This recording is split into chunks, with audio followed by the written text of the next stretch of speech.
శివాయ గురువే నమః. జ్ఞానక్షం యూట్యూబ్ ప్రేక్షకులందరికీ కూడా స్వాగతం.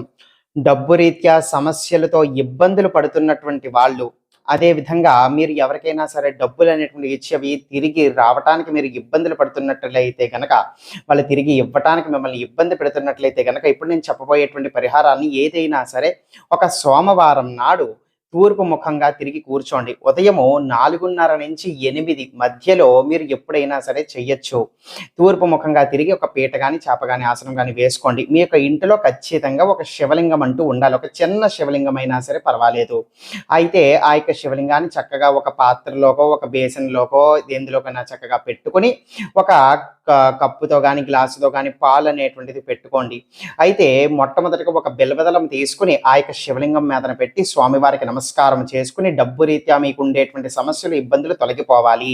లేకపోతే మీకు రావాల్సినటువంటి డబ్బులు రావాలి. మీకు ఇవ్వాల్సినటువంటి వాళ్ళు ఈ విధంగా ఇబ్బంది పెడుతున్నారు. వాళ్ళ నుంచి నాకు తిరిగి వచ్చేటువంటి విధంగా అనుగ్రహించు స్వామి అని చెప్పి నమస్కారం చేసుకోండి. మీ యొక్క సంకల్పం చెప్పుకోండి. ఆ యొక్క పరమేశ్వరుడికి ఒక 2 నిమిషాల పాటు నమస్కారం చేసుకున్న దాని తర్వాత బిల్వదళం అనేటువంటిది శివలింగం మీదన పెట్టి, ఇప్పుడు పాలు అనేటువంటిది పెట్టుకుని ఉన్నారు కదా, ఆ యొక్క పాలుతో అలా విధంగా ఒక చెంచాతో గాని, ఉద్ధరణతో గాని, లేకపోతే ఒక చుక్క మీకు ఏ విధంగా సదుపాయం అయితే ఆ విధంగా ఆ యొక్క శివలింగం మీదన వేస్తూ ఉండండి. వేస్తున్నంత సేపు కూడా ఓం నమః శివాయ అనబడేటువంటి మంత్ర జపాన్ని చేస్తూ ఆ యొక్క పాలుతో ఆ యొక్క శివలింగానికి అభిషేకం చేస్తూ ఉండండి. ఆ ఓం నమః శివాయ అనబడేటువంటి మంత్రం కనీసము ఒక 27 సార్లైనా సరే మీరు స్మరించాలి. 27 సార్లు స్మరిస్తున్నంత సేపు కూడా పాలుతో అభిషేకం చెయ్యండి. చేసిన తర్వాత ఇప్పుడు అదే విధంగా ఒక గ్లాసు చక్కటి నీరు తీసుకోండి, అంటే నీళ్లు. అయితే ఆ యొక్క నీళ్లుతో మళ్ళీ ఆ యొక్క పరమేశ్వరుడు ఆ యొక్క శివలింగం మీదన అభిషేకం చేస్తూ ఉండండి.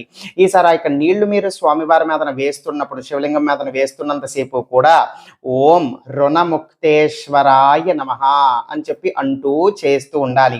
ఎన్నిసార్లు అనాలి? ఇది కూడా అంతే. కనీసం ఒక 27 సార్లైనా సరే స్మరించండి. ఈ విధంగా చెయ్యండి. చేసిన దాని తర్వాత ఆ యొక్క శివలింగానికి, పరమేశ్వరుడికి నమస్కారం చేసుకుని మళ్ళీ మీ యొక్క కోరిక అనేటువంటి చెప్పుకోండి. ఇప్పుడు ఆ యొక్క అభిషేకం చేసినటువంటి ఆ యొక్క జలం ఉంటుంది కదా, ఒక ఆకుతో గాని, ఒక పువ్వుతో గాని ఏదైనా సరే వాడి మీ యొక్క ఇల్లంతా కూడా అది జల్లుకోండి. మిగిలినటువంటి ఆ యొక్క జలము ఏదైనా సరే ఒక చెట్టు మొదల్లో మీరు పారవేసేయచ్చు.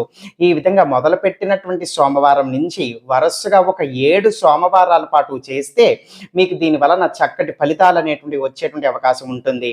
అదేవిధంగా ప్రతి సోమవారము కూడా చక్కగా నిష్టంగా ఉండండి. అంటే మాంసాహారం తినటం వంటివి చెయ్యకూడదు.